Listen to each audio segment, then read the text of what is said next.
এই যে ঢাকা বিশ্ববিদ্যালয়ে খুন হয়েছে না, আমার কাছে এই আসামি যে 3 জন আটক করা হয়েছে, ওরা ওদের আদালতে যাওয়ার পর ওদের আমি রেকর্ড আমার কাছে আছে। সেই রেকর্ডের মধ্যে তারা মানে স্পষ্ট বলছেন তারা ওইখানে গিয়েছিল, যাওয়ার পরে তাদের সাথে মোটরসাইকেল নিয়ে একটা পক্ষের সাথে গ্যাঞ্জাম হয়েছে।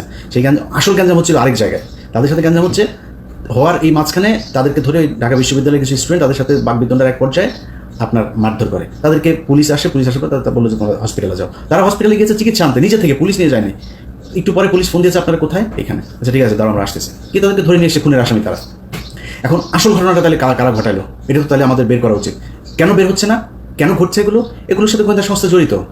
তাদের মূল টার্গেট হচ্ছে যেন তেনভাবে বুঝাইয়া দেওয়া যে ইউনূসের এই সরকার হচ্ছে প্রচণ্ড খারাপ একটা সরকার এবং এদেরকে দিয়ে এই দেশে চলবে না। দিন যত যাচ্ছে তত বুঝাইতে চাচ্ছে যে আরেকটা কিছু দরকার। আরেকটা কি, সেটা হচ্ছে সেনাবাহিনী। আজ প্রথম কথা হচ্ছে যে সেনাবাহিনী 5 তারিখে কোন পরিস্থিতিতে শেখ হাসিনাকে যেতে, আপনারা এর আগে শুনেছেন বুকে পাথর চাপা দিয়ে সেনাপ্রধান তার এটা করতে হয়েছে 5 তারিখের ঘটনাগুলো, এটা কিন্তু বাস্তব কথা। মানে সিম্পল একটা জিনিস শোনেন, ধরেন একজন পুলিশের কনস্টেবল নিয়োগ করতে গিয়ে, আপনারা বাংলাদেশে আছেন, আমার চাইতে আপনারা অনেক ভালো জানেন এগুলো, আমরা তো আপনাদের কাছ থেকে শুনেই কথাবার্তা বলি। আমি নিজে তো আর এখানে আমার এমন কোনো সোর্স নাই যেটা দিয়ে আমি উড়ে গিয়ে তারপরে গিয়ে জেনে আসি।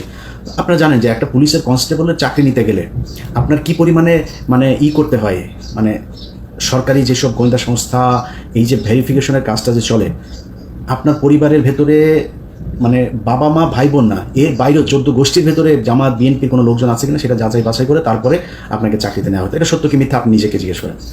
যদি তাই হয়, শেখ হাসিনার চোখের সামনে সেনাপ্রধান ওয়াকার, মানে শেখ হাসিনার পছন্দগুলো কি আপনি বলেন? শেখ হাসিনার পছন্দ হচ্ছে ওই নিজাম হাজারি, শেখ হাসিনার পছন্দ হচ্ছে এই শামীম ওসমান, শেখ হাসিনার পছন্দ ওই যে কুমিল্লার বাহার, যত মানে জাউরার যত শ্রেষ্ঠ মানে প্রো ম্যাক্সের একদম সর্বশেষ ভার্সন যেটা আছে, সবশেষ ভার্সন হচ্ছে শেখ হাসিনার পছন্দ। এর আশপাশে কোনোদিন ভালো মানুষের কোথাও এই জায়গা দেয় না। তো এর মতো একটা জাউরা এই যে ওয়াকারের মতো একজনকে এখানে বসাবে, আপনার মনে হয় সেনাপ্রধান এই যে কোনো সময় চাইলেই সরকার পতন ঘটাইতে পারে আমাদের সাবকন্টিনেন্টের প্রেক্ষাপটে যদি চিন্তা করা যায়। তাকে যাচাই বাছাই না করে শেখ হাসিনা ভুল করেছে সেনাপ্রধানকে বসিয়ে, এটা মনে করার কোনো কারণ নাই। মানে গোয়েন্দা সংস্থা না, খালি শেখ হাসিনা যদি ভুল করেও ভারত তো ভুল করবে না। শেখ হাসিনার এই ধরনের পদগুলো, এই পদায়ন কারা করতো? ভারত থেকে করতো। এমপি মন্ত্রী কে কোথায় বসবে গুরুত্বপূর্ণ জায়গায়, পুলিশের বিভিন্ন শাখায়, সব ভারতের দেয়া। তো ভারত তার ব্যাপারে জানে না, না জেনেই তাকে এখানে বসিয়েছে। ওয়াকার মনে প্রাণে একজন আওয়ামী প্রেমী, যেটা সে আগে বলেছে, বুকে পাথর চাপা দিয়ে তারপরে তিনি 5 তারিখে এগুলো করেছেন, ওইটাই হচ্ছে বাস্তবতা। তো এই ব্যক্তির যদি আপনি কোনো চিন্তা ভাবনা ধারণা সব বাদ দিয়ে আপনি নিজে থেকে মানে একদম সায়েন্সের মতো যদি তাকে করতে চান, ল্যাবরেটরিতে যদি টেস্ট করতে চান, ল্যাবরেটরি টেস্টে আপনাকে প্রথম করতে হবে। এই যে হাসিনা 9 মাস ধরে অনেক বক্তব্য দেখেছেন, কিন্তু এর মানে মুখ কিন্তু যথেষ্ট মানে কি বলবো, যে ও কথা না বললে পারো, কথাই কিন্তু এই যে এই পতন যা কিছু হলো সব কিন্তু এর কথায়। এর মুখ থেকে গেল 9 মাসে আপনি আজ পর্যন্ত শুনেছেন ওয়াকার সম্পর্কে কোনো খারাপ কথা, ওয়াকারের বিরুদ্ধে কোনো অভিযোগ? গত 3 বছর ধরে ইউনূসকে নিয়ে শেখ হাসিনার এত কথা কেন, এত শত্রুতা কেন? কারণ হাসিনা জানতো যে ইউনূস কিছু একটা ভেতরে করছেন, বা পশ্চিমাদের যেই চিন্তা ভাবনা সেটা তিনি জানতেন, এটা জেনেই কিন্তু তিনি এগুলো করেছেন। অতএব হাসিনার মুখ থেকে বের হয়ে যায়। আমি অনেক আগে একটা ভিডিওতে বলেছিলাম যে হাসিনার সামনে কি করবে, কি ঘটছে ভেতরে, এটা হাসিনার মুখ দিয়ে বের হয়ে যায়। হাসিনা এটা চুপ করে মুখে রাখতে পারে না।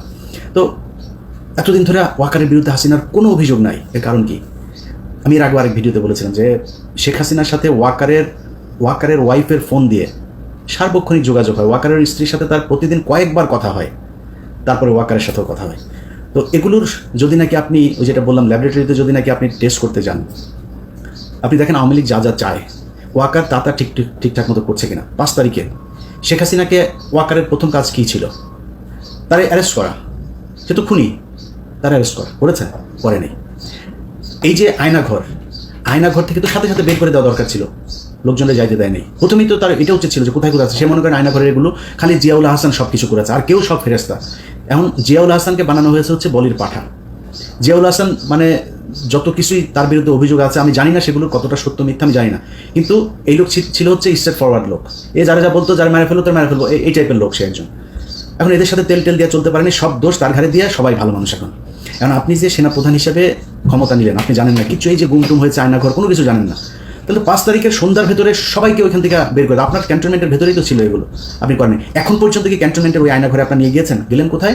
গেলেন হচ্ছে র্যাবের একটাতে, তাও সেইটার মানে রেনোভেশন করে তারপরে নানান ধরনের পরিবর্তন এনে তারপরে মানুষকে নিয়ে দেখালেন 6 মাস পরে 650 মানুষকে আওয়ামী লীগের ক্যান্টনমেন্টে জায়গা দিল কে? তারা এখন কোথায়?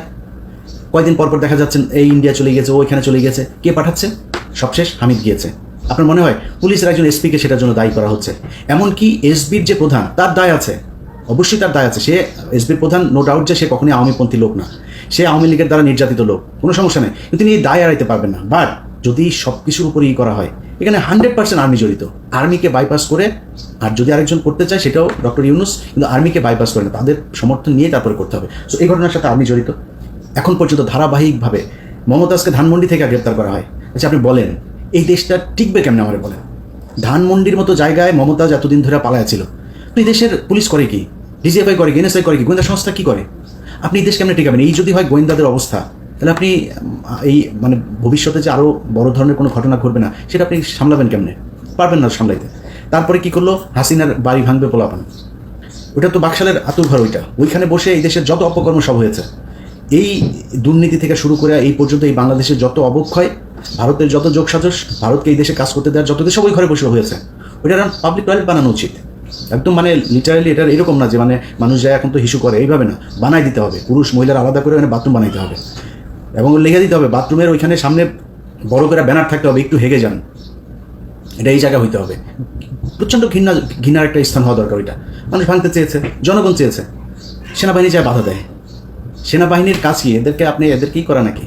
এদের আপনার বাধা দিতে যাইতে বললো কে? এরপরে বাংলাদেশে যত ধরনের 2 দিন পর এই যে আমি টেলিভিশন পত্রিকার নাম ধরে বলছি না, ডিজিএফআই থেকে নোট দেওয়া হয়, এটা মাঝখানে বন্ধ ছিল, এই গত কয়েক মাস ধরে আবার শুরু হয়েছে। নোট দেওয়া হয়, এইভাবে নিউজ ছাপতে হবে। ছাপছেন কীভাবে? আপনার এই যে ধর্ষণ চারিদিকে চলছে, এই ধর্ষণগুলোকে আপনার মানে দেখে মনে হয় কি বাংলাদেশে জীবনে কোনোদিন ধর্ষণ হয় না, এমনভাবে এটাকে প্লেস করা হচ্ছে যে বাংলাদেশে ধর্ষণে ছেয়ে গিয়েছে।